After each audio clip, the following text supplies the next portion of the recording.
Hi friend, welcome to PLC. ये Java का tutorial video है जिसमें हम लोग थ्योरेटिकल पार्ट पे चर्चा करेंगे। चलिए शुरू करते हैं। इसमें जो आपको दिख रहा है स्क्रीन पे लिखा हुआ है जावा सपोर्ट सिस्टम। आखिर जावा सपोर्ट सिस्टम होता क्या है? बस हम लोग जो भी इसका जावा सपोर्ट सिस्टम में जो जो पॉइंट आउट किया गया है, बस इसको एक बार एक नज़र देख लेना है। रटने की कोशिश नहीं करना है। बस मैं समझा देता हूँ कि होता क्या है। जावा का प्रोग्राम रन करा रहे हैं आप अपने कंप्यूटर पे। प्रोग्राम रन नहीं कराना, यहाँ पे प्रोग्राम से मतलब नहीं है। मतलब जावा, जब हम लोग इंटरनेट यूज करते हैं, जब कोई वेबसाइट यूज करते हैं, तो बहुत सारे एप्लीकेशंस होते हैं जो जावा में बने हुए होते हैं। तो वो सारे काम करते हैं, आपको पता भी नहीं चलता है। तो उसके बैकग्राउंड में वो कौन कौन सा एलिमेंट है जो काम करता है, बस उसी का नाम यहाँ लिखा हुआ है। एक नज़र में बस इस चीज़ को देख लेना है। पहला, इंटरनेट कनेक्शन तो आपके पास होना चाहिए, तभी तो चल पाएगा कोई भी वेबसाइट। वेब सर्वर चाहिए, फिर वेब ब्राउजर चाहिए जैसे कि गूगल क्रोम वगैरह। HTML चाहिए क्योंकि HTML में वह वेब पेज बना हुआ होगा। एप्लेट टैग चाहिए। HTML में एप्लेट टैग होता है जिसमें हम लोग एप्लेट कोड को उसी में अटैच कर देते हैं। जावा कोड लिखिएगा तभी तो एप्लेट बनेगा या कोई सॉफ्टवेयर बनेगा जावा में। बाइट कोड, अगर आप जावा के कोड को रन कंपाइल कराते हैं तो जो कोड निकल के आता है उसको हम लोग बाइट कोड बोलते हैं। प्रॉक्सी सर्वर अगर लगा कर रखे हैं तो थोड़ा सा सेफ्टी के लिए प्रॉक्सी सर्वर भी बना के रखा जाता है, ताकि हैकर वगैरह से थोड़ा सा बचा जा सके, वायरस वगैरह से बचा जा सके। मेल सर्वर, तो ये थोड़ा सा एक बार बस इसी तरह से देख लेना है, ताकि अगर इस तरह से क्वेश्चन आ जाए इनमें से कौन जावा सपोर्ट सिस्टम के हिस्सा नहीं है, तो आप उसको बता पाए। ठीक है। हाँ, ये थोड़ा सा उसको अगर ध्यान में भी नहीं रखते हैं, याद में नहीं रखते हैं, तो कोई बड़ा इशू नहीं है, लेकिन इस चीज को याद रखिएगा जो अभी आपके सामने है। जावा डेवलपमेंट किट, JDK इसको शॉर्ट में बोलते हैं। JDK का ये सब क्या है? एक तरह से टूल्स है। जब आप कोडिंग करते हैं जावा में, तो रन कराते हैं, तो इन सबको जरूर आप यूज करते होंगे। अगर आप कोई देखिए, अगर आप डॉस में रन कराते होंगे, कमांड प्रॉम्प्ट पे रन कराए होंगे, अब अगर जावा का एक भी कोड को कमांड प्रॉम्प्ट पे रन कराए होंगे, तो मेरी बातों को आप समझ जाइएगा। वरना आप कोई सॉफ्टवेयर के, थर्ड पार्टी सॉफ्टवेयर की मदद से अगर जावा का कोड को रन कराए होंगे, या ऑनलाइन जो भी कंपाइलर रहता है उस पर अगर रन कराए होंगे, तो तब ये आपको समझ में नहीं आएगी। लेकिन फिर भी एक नज़र देख लीजिए। एप्लेट व्यूअर, आप जब डॉस में रन कराइएगा जावा के एप्लेट को, तो एप्लेट व्यूअर कमांड प्रॉम्प्ट पे आपको लिखना होगा। फिर उस फाइल का नाम लिखिएगा, तब जाके एप्लेट आपको रन होकर दिखेगा। जावा सी, इसको कंपाइलर बोलते हैं। ठीक है, जावा सी को क्या बोलते हैं? कंपाइलर। जावा को बोलते हैं इंटरप्रेटर। जावा सी लिख के आप अपने कोड को कंपाइल कराइएगा, जावा लिख के आप अपने कोड को रन कराइएगा। जावा DOC, डॉक्यूमेंटेशन अगर करना है तो जावा डॉक के मदद से आप डॉक्यूमेंटेशन जनरेट कर सकते हैं कंप्यूटर्स के थ्रू। जावा H, ये हेडर फाइल बनाने में मदद करता है आपका। जावा P, ये एक तरह से डिसअसेंबलर है। मतलब इसको आप बाइट कोड दे दीजिएगा तो ये कोशिश करता है कि उसका जो भी प्रोग्राम है निकाल पाए, मतलब रिवर्स इंजीनियरिंग करके चाहता है कि दे दे आपको। काफी हद तक ये कामयाब हो भी जाता है। JDB, इसे जावा डिबगर बोलते हैं। ये एरर वगैरह फाइंड कर देता है। अगर आपका एरर नहीं पकड़ में आ रहा है तो ये पकड़ लेगा। तो आपको बस ये काम क्या करता है वो करके नहीं देखना है। ठीक है, बस एक नज़र देख लेना है कि जावा सी कंपाइलर, जावा इंटरप्रेटर है, जावा डॉक्यूमेंटेशन के लिए यूज होता है, जावा H हेडर फाइल के लिए यूज होता है, मतलब हेडर फाइल प्रोड्यूस करने, मतलब बनाने के लिए यूज होता है। जावा P एक तरह का डिसअसेंबलर है। JDB एक डिबगर है। एप्लेट व्यूअर क्या है? एप्लेट देखने में मदद करता है। हो गया, JDK, जावा डेवलपमेंट किट का काम खत्म। अब यहाँ से शुरू करते हैं जावा का प्रोग्राम। प्रोग्राम कितने प्रकार का होता है जावा में? तो जावा का यूज करके आप दो तरह के प्रोग्राम बना सकते हैं। एक बना सकते हैं स्टैंड एलोन एप्लीकेशन, एक वेब एप्लेट। वेब एप्लेट हमेशा वेब पेज पे ही रन करता है, मतलब कि वेब ब्राउजर के थ्रू आप इसको देख सकते हैं, और छोटे छोटे आप छोटे छोटे प्रोग्राम बना सकते हैं HTML फाइल में उसको अटैच करके, और उसे ब्राउजर के थ्रू रन कराकर देख सकते हैं। ठीक है, तो एप्लेट आपने कभी बनाया होगा तो इस बात को समझ सकते हैं, क्योंकि एप्लेट जब बनाते हैं तो उसमें मेन फंक्शन हम लोग नहीं लिखते हैं, मेन फंक्शन उसमें नहीं होता है। लेकिन जब कोई भी दूसरा जावा एप्लीकेशन अगर बनाते हैं, जावा का एक छोटा सा भी प्रोग्राम बनाते हैं 2 नंबर को ऐड करने वाला, तो आपको मेन फंक्शन चाहिए। ठीक है, 2 नंबर को ऐड करने वाला आप एप्लेट के थ्रू भी बना सकते हैं, लेकिन ये वेब एप्लेट, ये हमेशा वेब पे ही काम करेगा, इंटरनेट पे काम करेगा। मान लीजिए कि ये इंटरनेट की चीज़ है, लेकिन ये स्टैंड एलोन है, बिना इंटरनेट का आप आराम से जैसे कि सी प्लस प्लस में रन कराते हैं कोड, उस तरह से रन कराइएगा, तो इसमें मेन फंक्शन की आपको जरूरत पड़ेगी। बस इतना जान लेना है कि जावा से दो तरह का प्रोग्राम जनरेट होता है, एक स्टैंड एलोन एप्लीकेशन, एक वेब एप्लेट। काम खत्म, आगे बढ़िए। अब जावा का जो प्रोग्राम है ना, उसका स्ट्रक्चर देखते हैं, बेसिक स्ट्रक्चर उसका क्या होता है। तो देखिए, उसका बेसिक स्ट्रक्चर कुछ ऐसा होता है, मतलब कि कितना भी एडवांस से एडवांस अगर जावा प्रोग्राम आपको देखने को मिल जाए, तो उसमें सबसे पहले डॉक्यूमेंटेशन सेक्शन होता है, जिसमें डॉक्यूमेंटेशन पूरा किया गया रहता है, उसका उद्देश्य कि क्यों आप इस कोड को लिख रहे हैं। पैकेज स्टेटमेंट हो सकता है कि अगर आपने पैकेज बनाया है तो पैकेज का स्टेटमेंट हो सकता है। अगर किसी पैकेट को आपने इंपोर्ट किया है तो इंपोर्ट स्टेटमेंट हो सकता है। इंटरफेस अगर आपने बनाया तो इंटरफेस स्टेटमेंट हो सकता है। क्लास कोई बनाया है तो आप क्लास का यहाँ पे डिफिनेशन हो सकता है। लास्ट में वो क्लास आपको देखने को मिलेगा जिसमें मेन फंक्शन रहता है। तो ये सब तो ऑप्शनल है, ये ऑप्शनल है, ये भी ऑप्शनल है, मतलब सजेस्टेड का मतलब कि आपको सजेशन दिया जाता है कि डॉक्यूमेंटेशन कर लीजिए, नहीं भी कीजिएगा तो कुछ ऐसा नहीं कि आपका प्रोग्राम रन नहीं होगा। तो ऊपर का जो कुछ है ना वो सब ऑप्शनल है, लेकिन ये इसेंशियल है। आपको तो मेन फंक्शन वाला एक क्लास तो जरूर बनाना होगा, ताकि मेन फंक्शन से प्रोग्राम आपका रन होना शुरू होता है। तो ये एक स्ट्रक्चर हो गया जावा प्रोग्राम का। लेकिन एकदम सिंपल स्ट्रक्चर अगर देखने को, अगर हम आपको दें कि सिंपल स्ट्रक्चर कैसा होता है, तो ये रहा एकदम सिंपल स्ट्रक्चर। ना ही इसमें डॉक्यूमेंटेशन है, ना ही इसमें एक्स्ट्रा क्लास है, ना ही पैकेज को इंपोर्ट किया गया है, ना ही पैकेज बनाया गया है, ऐसा कुछ नहीं है, बस सिंपल एक क्लास आपको देखने को मिलेगा। इस क्लास के अंदर एक मेन फंक्शन आपको देखने को मिलेगा। मेन फंक्शन के अंदर, मतलब मेन फंक्शन के जो बॉडी है, इसके अंदर एक लाइन का एक कोड देखने को मिलेगा, बस काम खत्म। और ये जो system dot out dot print L function दिख रहा है, ये फंक्शन आउटपुट देता है।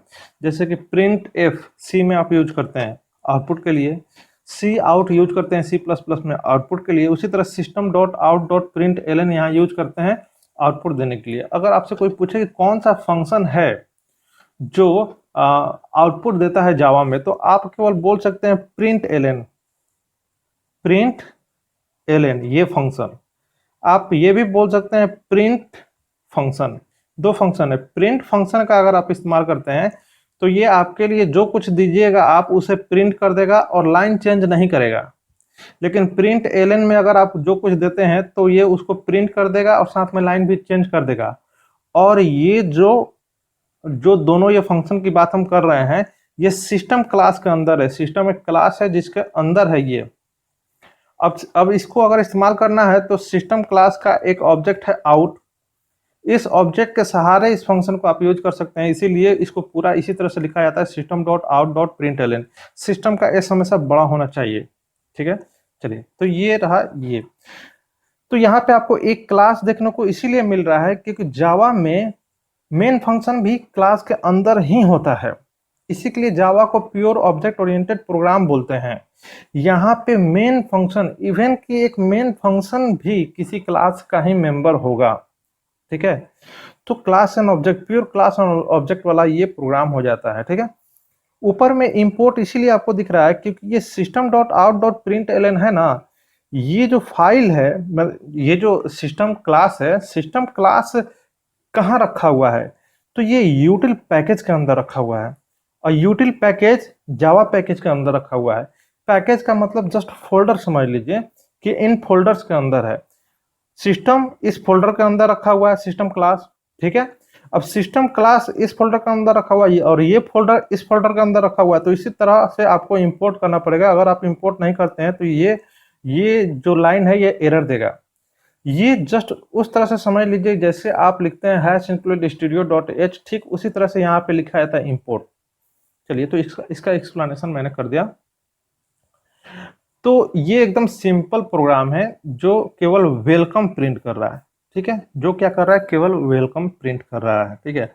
यहाँ मेन फंक्शन के अंदर अगर देखा जाए तो आर्गुमेंट के तौर पे स्ट्रिंग args है। तो स्ट्रिंग एक क्लास है जिसका यहाँ पे एक args ऑब्जेक्ट बनाया जाता है। ये इसका इस्तेमाल भी होता है, लेकिन इस प्रोग्राम में इसका इस्तेमाल नहीं किया गया है। अगर आप कमांड लाइन आर्गुमेंट वाला प्रोग्रामिंग करते हैं, कमांड लाइन आर्गुमेंट वाला अगर प्रोग्रामिंग करते हैं जिसको कमांड प्रॉम्प्ट पर रन कराया जाता है, तो आप वहाँ पे args का इस्तेमाल देखने को मिलता है, ठीक है, आपको वहाँ पे ARGS का इस्तेमाल देखने को मिलेगा।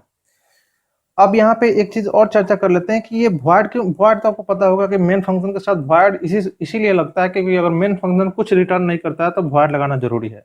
यहाँ पे स्टैटिक और पब्लिक दो कीवर्ड और दिख रहा होगा, तो पब्लिक कीवर्ड इसीलिए लगा हुआ है क्योंकि ये क्लास के अंदर है, और क्लास के अंदर है, अगर हम इसे पब्लिक नहीं बनाएंगे तो हमारा कंपाइलर यहाँ तक नहीं पहुँच पाएगा, मतलब जो भी कंट्रोल है यहाँ तक नहीं पहुँच पाएगा और इस फंक्शन को रन नहीं करा पाएगा।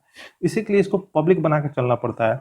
और स्टैटिक इसीलिए हम लगाए हैं क्योंकि किसी क्लास के अंदर कोई भी मेंबर फंक्शन है तो उस क्लास का अगर आप ऑब्जेक्ट बनाइएगा, उस क्लास का आप ऑब्जेक्ट बनाइएगा तो उस ऑब्जेक्ट के सहारे उस मेंबर फंक्शन को आप एक्सेस कर सकते हैं। लेकिन स्टैटिक बना देने के सूरत में ऐसा हो जाता है कि बिना ऑब्जेक्ट के भी आप इसे रन करा सकते हैं, तो यहाँ पे बिना ऑब्जेक्ट के ही ये मेन फंक्शन को कंट्रोल आएगा और रन करा देगा, तो इसी के लिए यहाँ पे स्टैटिक लगाना भी जरूरी है।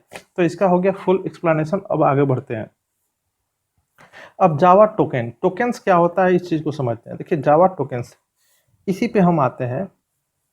ये आपका प्रोग्राम है, ठीक है। जो भी ग्रीन कलर से है मैं इसको मिटाने की कोशिश करता हूँ, ठीक है। ये जो भी आपको कोड दिख रहा है ना, तो अगर हम आपसे पूछे कि ये जो भी प्रोग्राम है इसमें आपको अगर स्मॉलेस्ट इंडिविजुअल यूनिट के बारे में पूछे तो क्या है, तो आप बता पाइएगा। आप बस ऐसे बोलिएगा कि हाँ ये ABCD में कुछ इस तरह से लिखा हुआ है, ठीक है। तो इसको हम एक पेज का आकार दे देते हैं। ये सपोज कि एक पेज पे इस तरह से लिखा हुआ है, ठीक है। तो अगर आपसे पूछा जाए कि इसमें स्मॉलेस्ट इंडिविजुअल यूनिट कौन है, तो बोलिएगा कि ये भी एक स्मॉलेस्ट इंडिविजुअल यूनिट है, मेन भी है, यहाँ तक कि एक सेमी कोलोन भी है, यहाँ तक कि एक डॉट भी है, स्मॉलेस्ट इंडिविजुअल यूनिट। तो स्मॉलेस्ट इंडिविजुअल यूनिट को हम क्या नाम से पुकारेंगे, तो स्मॉलेस्ट इंडिविजुअल यूनिट को हम बोलते हैं टोकेन्स। टोकेन्स। और जब तक कंप्यूटर इन सारे स्मॉलेस्ट इंडिविजुअल यूनिट को नहीं पहचान पाएगा तब तक कैसे आपके लिए काम कर पाएगा। तो कंप्यूटर हर एक स्मॉलेस्ट इंडिविजुअल यूनिट को पहचानता है जो आप कोड में लिखते हैं। इसी के लिए इसी से आपके लिए कुछ काम वो कर देता है, जरूर वो पहचानता है तभी वो करता है। तो टोकन क्या होता है, स्मॉलेस्ट इंडिविजुअल यूनिट होता है जिसका मतलब ऑलरेडी कंपाइलर को पता होता है, ठीक है। और स्मॉलेस्ट इंडिविजुअल यूनिट को हम लोग क्या बोलते हैं, टोकेन्स। अब टोकेन्स के टाइप, टोकेन्स कितने प्रकार का होता है, तो टोकेन्स नीचे देख लीजिए कितने प्रकार का होता है, 5 प्रकार का होता है। Keywords, identifiers, literals, operators, separators. अब आते हैं इस कोड पे, ठीक है। अब जो कुछ आपको यहाँ पे दिख रहा है वो सब टोकन है, चाहे एक डॉट हो, चाहे सेमीकोलन हो, चाहे कर्ली ब्रेसेस हो, ठीक है। अब देखिए टोकन 5 प्रकार का होता है। तो सबसे पहले बोल रहा है कि कीवर्ड भी टोकन का हिस्सा है। तो यहाँ पे कीवर्ड कौन कौन सा है हम हाईलाइट करते चलते हैं। इंपोर्ट कीवर्ड है तो ये भी टोकन कहलाएगा, ठीक है। इंपोर्ट क्या है, एक कीवर्ड है। क्लास भी एक कीवर्ड है, ये भी एक पब्लिक भी कीवर्ड है, स्टैटिक भी कीवर्ड है, वॉइड भी कीवर्ड है, ठीक है। अब यहाँ दूसरा कुछ कीवर्ड नहीं है, तो ये सब क्या हो गया, टोकन। अब आते हैं आइडेंटिफायर पे, ठीक है। आइडेंटिफायर का मतलब होता है नाम, चाहे वो क्लास का नाम हो, चाहे वेरिएबल का नाम हो, चाहे वो ऑब्जेक्ट का नाम हो। तो ये पैकेज का नाम है, आइडेंटिफायर है, ये भी आइडेंटिफायर है। PLC ये भी आइडेंटिफायर है। सिस्टम आइडेंटिफायर है, आउट आइडेंटिफायर है, प्रिंट एलन भी आइडेंटिफायर है, ठीक है। मेन ये भी आइडेंटिफायर है, स्ट्रिंग्स ये भी आइडेंटिफायर है, ARGS ये भी आइडेंटिफायर है, ठीक है। आइडेंटिफायर मतलब वेरिएबल का नाम, क्लास का नाम, ऑब्जेक्ट का नाम, किसी भी चीज का नाम, ठीक है। अब देखिए, अब फिर कीवर्ड हो गया, आइडेंटिफायर हो गया। लिटरल्स, लिटरल्स का मतलब डाटा। तो यहाँ पे तो कोई न्यूमेरिक डाटा पे तो अभी बात ही नहीं चली है, ठीक है। यहाँ पे न्यूमेरिक डाटा पे तो नहीं अभी हम लोग काम कर रहे हैं। तो यहाँ पे डाटा देखने में बस यही एक है, वेलकम, स्ट्रिंग डाटा। क्या है, स्ट्रिंग डाटा। तो ये वेलकम क्या है, स्ट्रिंग डाटा है, ठीक है। अब देखिए क्या बच रहा है। अब लिटरल्स मतलब होता है डाटा। तो लिटरल्स न्यूमेरिक भी हो सकता है, नॉन न्यूमेरिक भी हो सकता है, आगे लिटरल्स पे हम लोग चर्चा करेंगे, ठीक है। अब आते हैं ऑपरेटर। तो ऑपरेटर देखते हैं, इसमें ऑपरेटर कौन है, तो देखिए ऑपरेटर, मैंने ये डॉट को गलती से हाईलाइट कर दिया है, डॉट ऑपरेटर है। ये भी डॉट क्या है? ऑपरेटर है। ये भी डॉट ऑपरेटर है। जितना आपको डॉट दिख रहा है ना, ये ऑपरेटर है। डॉट ऑपरेटर आपने पढ़ा होगा। हालांकि यहाँ पे अब तो प्लस माइनस मल्टीप्लाई ये सब तो देखने को नहीं मिल रहा है, इसी प्रोग्राम के आधार पे हम आपको समझाने की कोशिश कर रहे हैं। तो ऑपरेटर उतना ही है, ठीक है, क्या है? ऑपरेटर है। और ये एस्ट्रिक्स यहाँ पे ऑपरेटर नहीं है। एस्ट्रिक्स का मतलब होता है ऑल, ऑल के सेंस में है यहाँ पे। चलिए, अब आ जाता है ऑपरेटर के बाद सेपरेटर्स। तो अब जो बच रहा है ना वो सेपरेटर है, जैसे कि सेमीकोलन सेपरेटर है, कर्ली ब्रेसेस सेपरेटर है, ये सब क्या है? सेपरेटर है। पैरेंथेसिस सेपरेटर है, ये भी सेपरेटर है, ठीक है, ये सब क्या है? सेपरेटर है। तो जो प्रोग्राम में आपको दिख रहा है वो सब टोकेन्स है। अब टोकन के टाइप, तो टोकन का टाइप बस याद कर लीजिएगा, बोल पूछ सकता है ऐसे क्वेश्चन में कि इनमें से कौन टोकेन्स नहीं है, ठीक है। थोड़ा सा कैरेक्टर सेट भी देख लेते हैं। कैरेक्टर सेट क्या होता है? देखिए, कैरेक्टर सेट C++ सब में होता है। कैरेक्टर सेट का मतलब होता है ABCD, मतलब अल्फाबेट होना चाहिए। अल्फाबेट कैरेक्टर सेट का हिस्सा है, और 0 to 9 और स्पेशल सिंबल। अब कहने का मतलब है टोकन किस चीज से मिलकर बनता है? तो कैरेक्टर सेट से मिलकर बनता है। आप ऐसे बोल सकते हैं, टोकन किस चीज से मिलकर बनता है? तो कैरेक्टर सेट से मिलकर बनता है, ठीक है। कैरेक्टर सेट जैसे इंग्लिश में समझ लीजिए, वर्ड, वर्ड कैसे मिलता है? तो अल्फाबेट से मिलकर बनता है। तो आप बोल सकते हैं कि अल्फा, अगर अल्फाबेट से बना हुआ वर्ड है, हो सकता है नंबर से भी बना हुआ अल्फा न्यूमेरिक वर्ड हो सकता है, तो उसमें सब आ जाएगा ना, स्पेशल सिंबल भी आ जाएगा, A to Z भी आ जाएगा, 0 to 9 भी आ जाएगा। तो वर्ड, उसी वर्ड को यहाँ पे आप लिटल ये समझ लीजिए, टोकन समझ लीजिए। तो अब यहाँ पे एक बात और है, यहाँ पे ना 16 बिट का यूनिकोड होता है। मतलब कि जो भी यहाँ पे कैरेक्टर सेट होता है ना, ये यूनिकोड के तहत काम करता है। अस्काई कैरेक्टर सेट यहाँ काम नहीं करता है, ठीक है। हालांकि काम करता है, अस्काई वाला भी काम करता है, लेकिन यहाँ पे यूनिकोड का इस्तेमाल किया जाता है, क्योंकि बहुत सारे लैंग्वेज को ये सपोर्ट करता है जावा, इसी के लिए यहाँ पे यूनिकोड का इस्तेमाल किया जाता है, ठीक है। ये 16 बिट का होता है। अब आ जाते हैं टोकन पे, सॉरी कीवर्ड पे। देखिए, कीवर्ड की संख्या 53 होती है। किसी किसी बुक में आपको 50 भी दे सकता है। आपका ये फोटो जो दिख रहा है इमेज, इसमें 48 ही दिया हुआ है, लेकिन हम साइड में कुछ लिख दिए हैं, ठीक है।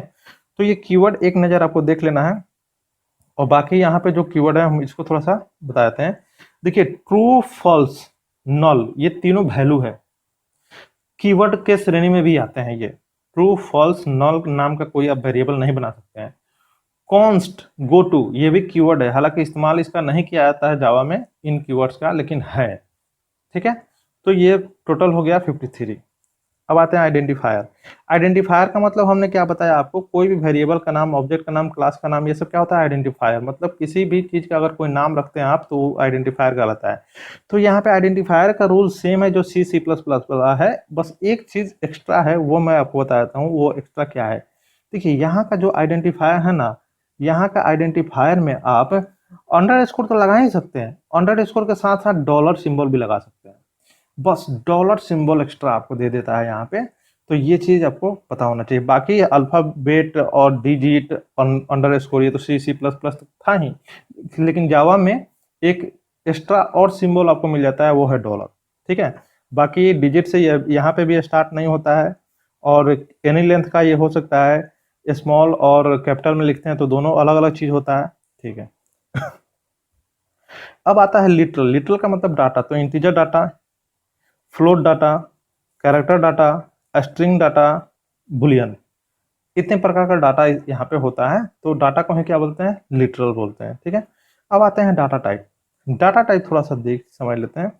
देखिए, यहाँ पे इंटीजर डाटा को भी रखने के लिए अलग अलग प्रकार का डाटा टाइप है, जैसे कि बाइट, पहला है बाइट, जूम कर देते हैं, ठीक है, जूम नहीं करते हैं, साइज छुप जाएगा, थोड़ा सा कर देते हैं, चलिए। पहला है बाइट, ये 1 बाइट लेता है। मेमोरी में कितना स्पेस लेगा? 1 बाइट। तो इसका रेंज क्या है? -128 डाटा रखेगा, और पॉजिटिव में 127 तक ही इसका मैक्सिमम लिमिट है। शॉर्ट, ये 2 बाइट लेता है। तो आप बोल सकते हैं जो C और C++ का जो इंट था, वो यहाँ का शॉर्ट हो गया, ठीक है। ये 2 बाइट स्पेस लेगा, इसका मिनिमम डाटा ये है, मैक्सिमम डाटा ये है। इंट, इंट यहाँ 4 बाइट लेता है, तो थोड़ा सा लंबा वैल्यू स्टोर कर पाता है, ठीक है। यहाँ पे भी लॉन्ग होता है, जो 8 बाइट स्पेस लेता है, और देख रहे हैं कितना डिजिट का लग रहा है, 12-15 डिजिट में ये डाटा रखता है, ठीक है। ये आप लोग देख लीजिएगा। कम से कम आप बाइट और शॉर्ट का थोड़ा सा याद रखिएगा। इसका रेंज पूछ लिया जाता है क्योंकि छोटा सा याद रखने वाला लायक है, ठीक है। और अब आते हैं फ्लोटिंग टाइप डाटा रखने के लिए। तो एक फ्लोट है, डबल है। फ्लोट यहाँ पे 4 बाइट लेता है और डबल 8 बाइट लेता है, ठीक है। और मिनिमम वैल्यू इतना है, मैक्सिमम वैल्यू इतना है, तो ये थोड़ा सा आपको देख लेना है। चलिए, तो ये इस वीडियो में, इस सेशन में हम लोग इतना ही रखे हैं। इसके बाद जो भी है मैं नेक्स्ट वीडियो में लेके आऊँगा। अगर वीडियो आपको अच्छा लगा हो तो प्लीज़ थोड़ा सा लाइक कीजिएगा। अगर आप लोगों को चाहिए इसी तरह से ट्यूटोरियल वीडियो तो ज़रूर कमेंट कीजिएगा। मैं वीडियो थोड़ा सा फास्ट लाने की कोशिश करूँगा। चलिए, मिलते हैं नेक्स्ट वीडियो में, तब तक के लिए थैंक यू।